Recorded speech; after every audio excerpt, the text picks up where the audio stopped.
as we get some action in the game as it's about to get underway. In fact, let's discuss this further now with SABC senior sports reporter Thando Mxoli, who's with us. Thando, you're in Cape Town, so you're not quite feeling the atmosphere of the cricket, but let's speak about what's taking place in Mumbai right now. The covers are off. The pitch is a little bit wet, but not entirely wet, which means the ball isn't going to spin as much. South Africa won the toss. They chose to bowl first. And of course, we hope that Marizanne Cup can do what she did last week in getting that in-swing to get some of those wickets. And hopefully, if she doesn't get the in-swing, she gets the outside tap. And then it means that Snalo will have to get a lot more catches in than she had last week. And hopefully, Snalo Jafta's gloves remain dry throughout this game. How do you think that bowling effort will play out in this first half of the undertaking?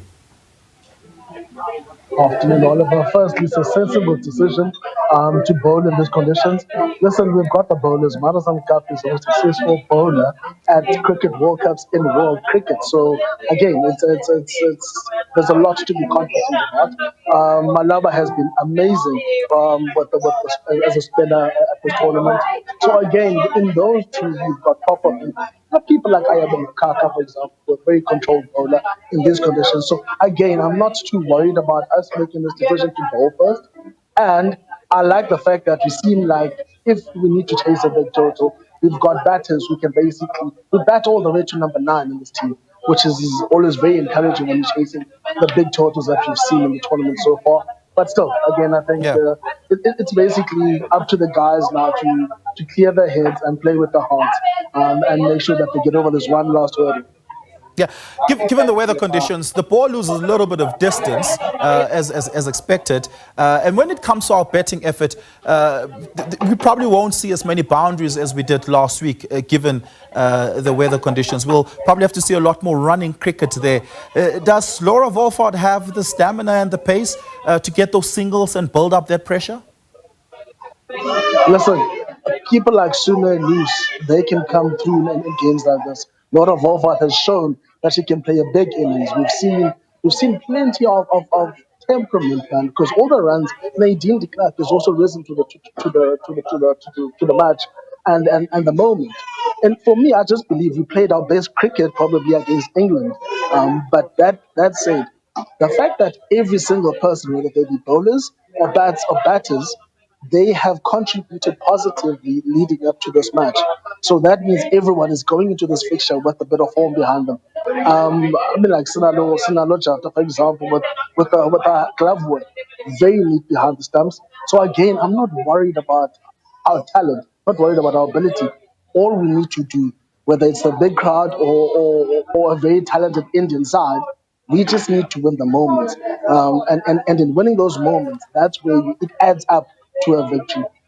India are a very good team. Like they've got 3 players in the top 10 in the world. We've only got 1 in Marizanne Cup. So again, we're all building up to something that I think all of us are looking forward to, because both of these teams are probably unlikely finalists. No one expected them to make the finals based on how England and Australia had performed leading up to this point. But still, they are there now. The trophy is there for a new champion. And again, why would India not want to be there having failed twice? Why would we not want to be there in our first attempt? So again, I think this is a really, really great cricket match that we are about to see this afternoon. Yeah, sticking to the national calendar, let's speak about the Springboks. Last night they took on Japan. Look, I don't think the scoreboard reflects quite the effort that Japan put in there. I think Japan were a lot more studious and exerted a lot more effort than what the scoreboard reflects there. But what does that say about the Springboks' defense? So basically, this fixture was included into the calendar to basically give us a run in the middle ahead of that all-important match against France again next week. So again, I think it was a good run out. We showed a lot of enterprise and attack, and for me that's good enough as a pre-game before the big match against the French start of France. That's it. The most important thing about next week then is not just the French. It could be Sia Colis's 100th game as Test captain for the Springboks. And it could have been his 100th game for the Springboks, not just Test captain. So, again, that is something I would have loved to celebrate at home. But a person like Sia Colis is bigger than just South Africa. He's a global icon. And I think in the build-up to next week, between him and the Proteas Women, who will hopefully bring back a trophy, there should be lots to celebrate on the sporting front for South Africans. Yeah, Sasha Feinberg Ngomezulu turning on the magic quite early into that game. 2 tries within 35 minutes of that game, which is delivering exactly what is expected from him. But there was a distinct attacking style from Sasha being at 10 to Mani being at 10 in the last 25 minutes in the last 25 minutes of that game. Do you think Rassie is resting any one of the two next week and bringing Pollard back on against what is a more tested France team? And of course, Pollard knowing that style of play a lot more intimately, given that he plays in the Champions League? Look, Sasha's not going to get the kind of space he got against Japan, against France, if he starts ahead of Manili. And also for me, Manili has done nothing wrong in the number 2 when playing in flower for the Springboks. So whoever he starts, I think we're placed in that we have 3 very talented flower halves who can produce a youth whenever we need them to. The team will change a bit for the French because they pose a different challenge and a different test. But that said, I think it should be a very great game. Going back to that World Cup quarterfinal against France, I think as much as people were nervous about it, it was a really great quality, high quality game of rugby. We're going to see something similar again. There's going to be a lot of passion behind this fixture.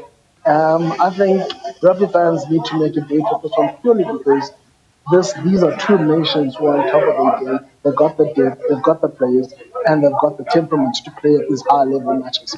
So again, I'm looking forward to next week. It's a bit coming back into the team. That's another player that was missing this past weekend. So again, a different team because of the different challenges. But like you said, who do we choose from the 3 flower halves? Pollard will obviously have to come back in there, no matter where we go. Sasha is great. He's shown against the All Blacks that he can play great defense. Manili Bok has also played very good rugby in my eyes. So again, we are blessed. We are blessed with the depth. We are blessed with quality depth. So we should be fine.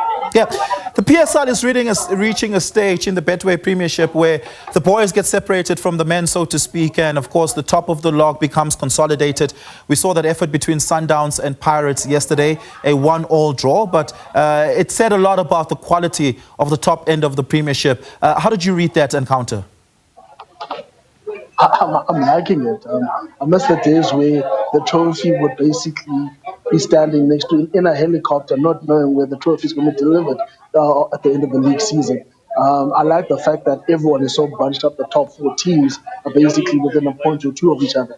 Kaizer Chiefs back in the I like the fact that Kaizer Chiefs is getting goals from different players. That means the team is playing well. The structure is good.